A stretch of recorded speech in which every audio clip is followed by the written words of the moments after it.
topik start from cost of capital. Dalam midterm dah ada keluar sikit kan cost of capital, tapi final exam pun akan masuk lagi cost of capital dan juga 3 valuation method yang kita belajar. So cost of capital, relative comparison, relative valuation method, DCF, as well as there's one final topic. Nanti I akan upload the lecture video. So ada 4 topik lah yang akan masuk dalam final exam. Ada 4 questions and you have to answer all questions. Okay, ada soalan tak? Ada, okay. Tak ada. Alright, yeah. Saya nak tanya, final masih tulis tangan ke? Tulis tangan. Final nanti melalui platform Otter juga, dan you guys kena the answers must be handwritten lah. Okay. Okay, dan itu final. Yang ketiga adalah mengenai topik. Kita dah hampir ke penghujung. Ni dah minggu yang ke-12. Tinggal lagi satu topik. Topik untuk DCF ada lagi a few video yang I tak upload, nanti I akan upload. And ada satu lagi topik. By this week I akan share the videos. Okay, itu yang ketiga. Yang keempat adalah mengenai assignment. Dalam Google Classroom, I ada upload assignment instruction as well as materials yang related to that assignment. So submission deadline adalah pada 14 hari bulan Jun, minggu depan. So, yeah.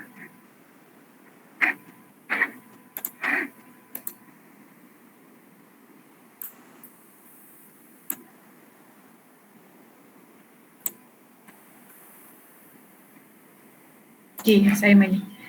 So this assignment, you must do the assignment based on the attached case study Capital Bonds Asia. Dalam Google Classroom tu, I ada attach sekali the materials tu, so you have to do the assignment based on the documents. And all information yang needed to complete the task ada dalam case study document. So ada, if I'm not mistaken, ada tiga benda dalam tu. So once you have read the document, these are the 2 things that you have to do. Number 1 is to compare performance of Capital Bonds Asia against the industry benchmark. Dalam Excel sheet tu, you have to look at the sheet bawah tu. Ada information mengenai Capital Bonds punya financial statement. And yang sheet yang kedua ke yang ketiga tu ada industri punya ratios. So you have to look at it, you have to refer. Buat comparison tu nanti kena refer pada benchmark punya ratio tu, industri punya ratios. Itu yang pertama. Yang kedua, determine the value. Okay, this part you have to determine the value of Capital Bonds per share using relative valuation method that you have done in one.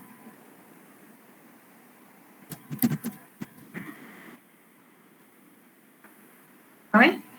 Pertama, kena compare performance of Capital Bonds using industry benchmark. Maksudnya menggunakan relative valuation method. Ada dalam tu ada ratio. Banyak ratio. Ratio yang you boleh ni. So which ratio untuk digunakan tu depends on you. Depends on your judgment. Depends on your analysis. But at the end of the day, based on the comparison, what you have to do next is you have to determine the value of the Capital Bonds per share. Okay. Okay. So ini adalah individual assignment. There's no group assignment. Tak ada group assignment, ada individual assignment sahaja. And therefore you have to complete this individually lah. And the evaluation will be based on how you are able to articulate the task independently from the others, And please do not limit the type. Okay, you look here. Please do not limit the type of financial ratios needed to complete your task based only on what you have learned from the lecture and notes. But you can refer to other sources. For example, you browse on the internet ke apa ke, you are free untuk explore any appropriate financial ratios based on the information yang ada dalam dokumen yang dah telah di-attach tu. Okay, again, but at the end of the day, apa yang you kena buat adalah nombor 1 dan nombor 2 tu. So, regardless of whatever financial ratios that you use, you must justify. The comparison tu, you must justify lah, kena buat analysis on what you have calculated. Okay, and submission deadline is on 14. You don't have to submit through Portal platform, tapi submit melalui Google Classroom. And it must be handwritten. Handwritten. There's no limit to the number of pages, but tak perlu banyak sangat pun. I mean, calculation dalam few pages, not more than 5, max is 5 pages. Boleh ada soalan tak berkenaan dengan assignment?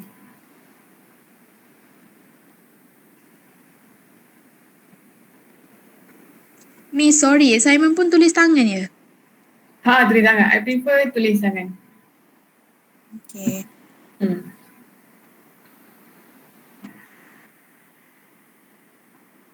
Ada soalan lain? Are we clear on the assignment? Ini this is quite straightforward. Assignment ni tak ada hanky-panky apa pun.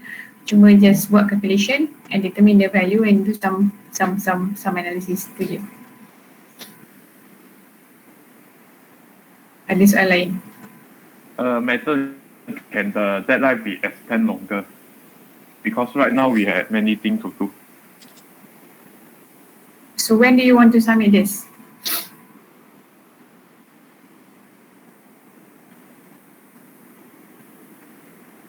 I think can extend one more week because right now we are currently doing our FYP. Then we also have other tasks to complete at the 10 week. So we have like our professional vetting midterm and other tasks.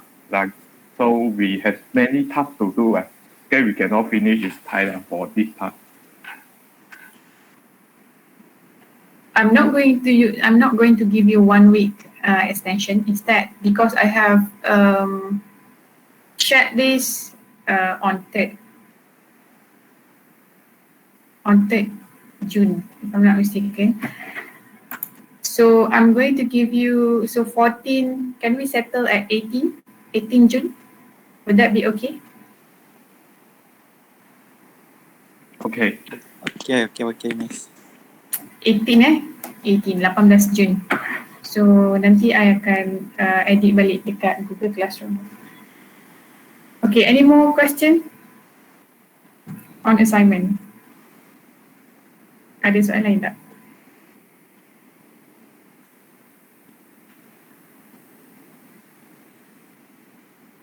Tak ada? Okay, tak ada. Kalau tak ada, I assume everyone understand.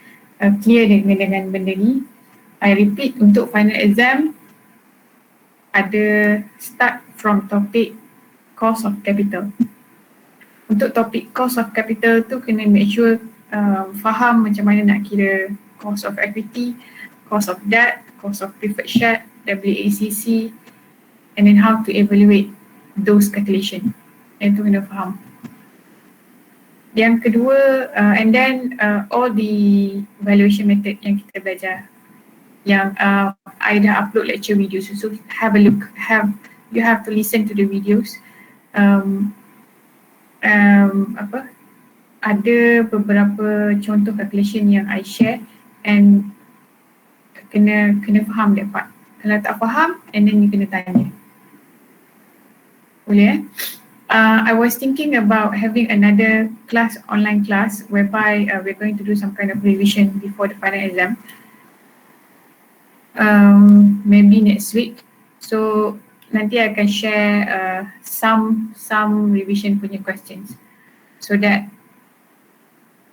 you are familiar sikit, dengan calculation.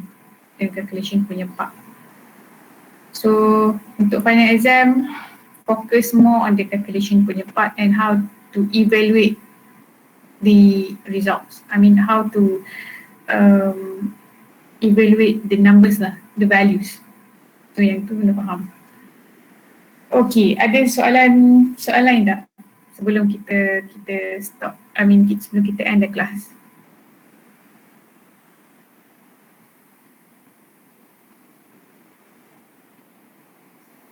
Any questions before we end the class?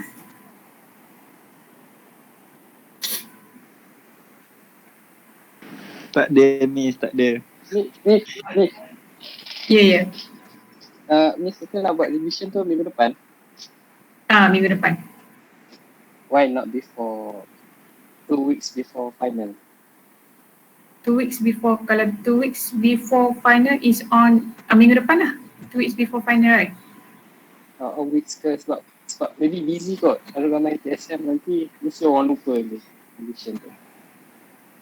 Sorry again? Sebab tak ada saya cadangkan sebelum seminggu ke masa study week ke buat revision tu. Sebab maybe student sekarang busy dengan PSM. So we are going to do on kita punya class time. So I think there's no issue on whether you are busy dengan PSM ke tak, because we are going to buat revision tu pada kelas, maksudnya pukul 2 sampai pukul 5 pada hari Selasa. Okay, Hazim? okay. Ada soalan lain?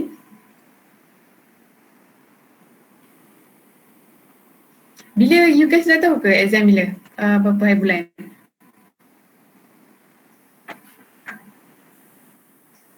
Tarikh exam dah keluar ke? Dah, 12/7 kan? 12 saya bulan 7? 12? Ya. 7. Oh, lambat lagi lah. 12 saya bulan 7. Okey lah, tak apa. Kita settlekan awal. Don't worry too much about the revision because I'm not going to share with you. I will share with you. We will do the revision next week and kita akan buat on the spot. Maksudnya kita akan revise balik topik-topik yang kita dah belajar and which part yang you don't understand, and you just throw me out the questions on that day. And I will give you some examples of questions so that you can do it on the spot on that day. Not really much. There's no tips for the final exam. It just I just want to make sure that you guys at least understand macam mana nak buat pengiraan tu. Because to me, once you understand how to do the calculation punya, the calculation part, then you know the rest. Maksudnya the rest tu dia akan jadi macam kacang je. Yang penting the calculation punya part. That is more important. Okay. So next week kena attend class lah. Kena attend class. Please let your friends yang tak datang hari ni kena maklumkan kat diorang. So next week kena datang kelas. Okay. Alright. Last before we end our session, ada soalan lain? Miss, let's say kalau assignment ni ada yang prefer untuk buat guna komputer, boleh ke? Buat tulis tangan lah. You can calculate guna Excel, right? Cuma you just copy lah balik guna handwritten. Okay. I think it will be easier if you guna tangan kot calculation. Okay. It's up to you to calculate using Excel ke apa, but the report must be in handwritten. Okay? Okay. Alright, kalau tak ada apa-apa lagi soalan, kita akan jumpa next week untuk kita revise balik apa yang kita dah belajar untuk the last 3 chapters ni. So I akan share the meeting link later dalam WhatsApp group. Okay. Alright, so kalau next week if you have any questions berkenaan dengan the last 3 topics, so you have to ask me on that day. Kena maklum kat saya which part yang perlu clarification and all. Okay. Alright, kalau tak ada apa-apa soalan, I think we should stop here. So thank you so much again. Let's meet next week. Assalamualaikum. Bye. Thank you, Miss. Thank you, Miss. Thank you, Miss. Thank you, Miss. Thank you, Miss. Assalamualaikum.